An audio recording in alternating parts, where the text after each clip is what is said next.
ربنا ما خلقت هذا باطلا سبحانك فقنا عذاب النار.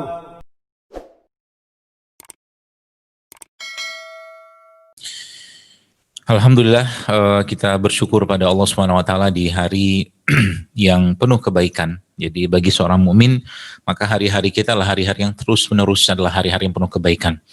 Karena kita diberikan kesempatan oleh Allah Subhanahu wa taala untuk beribadah, melakukan ketaatan kepadanya. Dan itulah kebahagiaan yang sejati. Karena Allah yang meniupkan, atau Allah yang memberikan kebahagiaan atau ketenangan kepada hati kita itu, dan bukan apapun atau bukan siapapun atau bukan materi apapun yang bisa memberikan kebahagiaan tadi.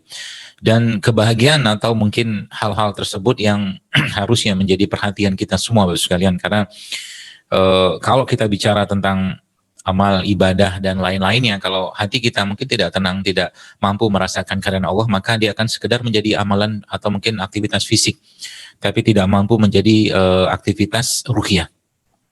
Nah, mudah-mudahan Allah mudahkan kita hari ini untuk merasakan kebesaran, keagungan dari Allah Subhanahu wa taala atas tubuh kita yang sangat amat sempurna ini, yang dengan itulah kita akan terus menatap wajah Allah dimanapun sambil mengucapkan Rabbana ma khalaqta hadza batila subhanaka fakina azabannar. Salawat dan taslim kita sampaikan kepada manusia yang terbaik, manusia yang kita tahu hari ini ya, bahwa di salah satu negara di Eropa, itu di Perancis, ada penghinaan terhadap manusia yang sangat kita cintai, bahkan lebih dari kita sendiri ini. Dan kita bersolawat, Allahumma sholli ala Muhammad wa ala ali Muhammad, dan semoga siapapun yang menghina Nabi kita sallallahu alaihi wasallam, Allah kembalikan makar-makar mereka dan Allah balas mereka dengan sebaik-baiknya balasan dari Allah, dan semoga juga Allah melimpahkan laknat untuk mereka yang menghina Rasulullah SAW serta ajaran-ajaran beliau SAW.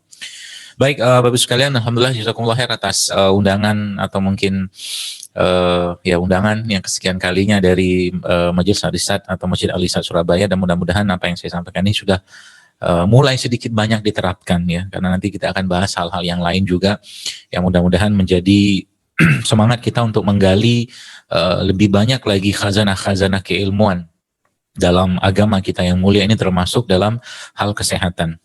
Bapak sekalian, kalau kita bicara tentang kesehatan sebagai suatu nikmat ya, atau kita mungkin menjadikan itu sebagai rasa syukur, kita harus memahami dulu bahwa sebenarnya tubuh manusia atau tubuh kita ini dijadikan Allah, atau mungkin kita membaginya lah menjadi 3 hal ya. Jadi kalau kita bicara tentang kesehatan ya, kesehatan secara sesuai Islam ya, maka kita akan mendapatkan 3 poin penting atau 3 hal penting di situ. Yang pertama, sehat secara fisik ya, atau as-sihhatu jasad ya. Jadi as-sihhatu jasad, jadi sehat secara jasad. Kemudian yang kedua, kalau kita nanti bicara, insya Allah kita akan bahas ya, sehat secara jasad itu seperti apa. Kemudian nanti yang kedua yaitu as-sihhatu ruhiyah, sehat secara ruh ya, sehat secara ruh. Dan yang ketiga adalah sehat secara, mungkin bahasa kita mental, psikologis, atau mungkin kalau bahasa agama as-sihhatu nafsiyah, jadi sehat secara nafsunya itu sehat gitu kan. Nah, baik Bapak Ibu sekalian, ketiga hal tadi ya, kalau terangkum dengan sempurna ya, itu kita menyebutnya dalam Islam adalah sehat walafiat ya, sehat walafiat. Jadi sehat itu bermakna atau mendingan kesehatan secara fisik, tapi afiatnya adalah sifatnya ruh ya. Nah, ini nanti kita akan bahas ya, sehingga nanti kita akan paham bahwa sesungguhnya bagi seorang mukmin itu kesehatan itu bukan cuma sekedar kesehatan jasad, bukan cuma sekedar kesehatan fisik ya, tapi dia yang justru malah jauh lebih penting adalah kesehatan yang menjadi esensi dari tubuh kita itu, yaitu ruh itu sendiri. Ya, ruh. Jadi Bapak sekalian, sebenarnya kalau kita membahasakan di sini mungkin jasad kita ini sebenarnya dia terpenjara dalam ruh, gitu kan? Terpenjara dalam ruh. Jasad kita terpenjara dalam ruh. Ruhnya alamnya beda, jasad itu alamnya beda. Ya, sehingga kebahagiaannya jasad itu tidak akan sama dengan kebahagiaannya ruh. Nah, nanti kita akan bahas satu demi satu, insya Allah, semoga Allah mudahkan, sehingga kalau nanti bicaranya pada konteks kita bicara tentang kesehatan secara umum atau sehat walafiat itu, maka di situ ada 2 poin penting. Ya, poin penting adalah sehat itu sendiri sebagai substansi fisiknya atau hal fisiknya, dan afiatnya sebagai substansi atau mungkin kesehatan ruhiyahnya.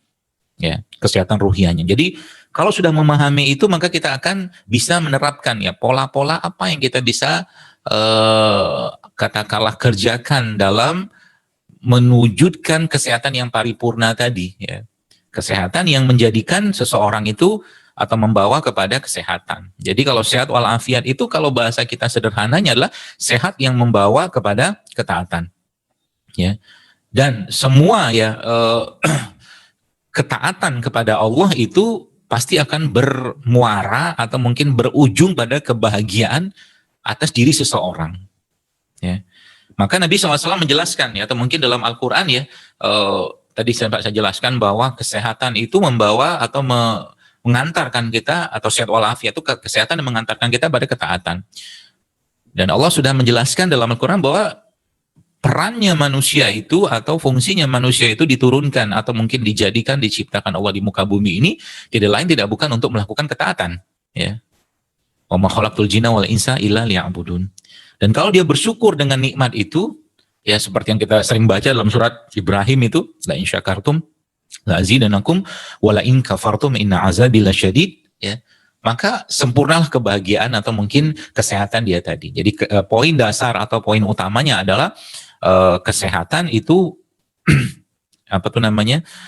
mengantarkan seseorang kepada kesehatan. Nah, situ nanti kita harus paham atau pahami dulu yang konsepnya bahwa ternyata kesehatan itu kita juga menjaga kekuatan tubuh kita, ya, menjaga kekuatan fisik kita, menjaga kekuatan ruhiyah kita, ya, menjaga kekuatan atau menjaga hawa nafsu kita, ya. Itu yang pertama. Yang kedua, memelihara diri dari gangguan-gangguan. Jadi